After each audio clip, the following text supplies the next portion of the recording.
সব হুঁশিয়ারি পেরিয়ে এবার সরাসরি আমেরিকার ওপর আঘাত। ইরাক, সিরিয়া এবং পারস্য উপসাগরীয় অঞ্চলে অবস্থিত 8টি প্রধান মার্কিন সামরিক ঘাঁটিকে লক্ষ্য করে ঝাঁকে ঝাঁকে ব্যালিস্টিক মিসাইল ও সুইসাইড ড্রোন ছুড়েছে ইরান।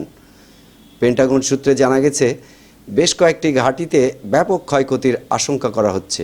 এ হামলার 3টি বড় সাইড ইফেক্ট। আমেরিকার জন্য বড় ধাক্কা।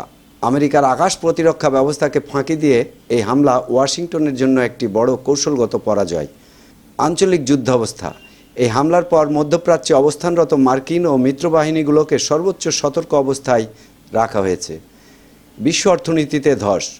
হরমুজ প্রণালীতে চরম উত্তেজনা এবং এই হামলার প্রভাবে বিশ্ববাজারে জ্বালানি তেলের দাম আকাশচুম্বী হওয়ার আশঙ্কা দেখা দিয়েছে।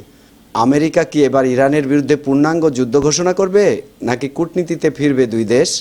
আন্তর্জাতিক রাজনীতির এই ভয়ঙ্কর আপডেটটি নিয়ে আপনার মতামত কমেন্টে জানান এবং লাইভ খবরের জন্য পোস্টটি এখনই শেয়ার করুন। সাইদুর রহমান, আন্তর্জাতিক ডেস্ক, নবরূপ টিভি।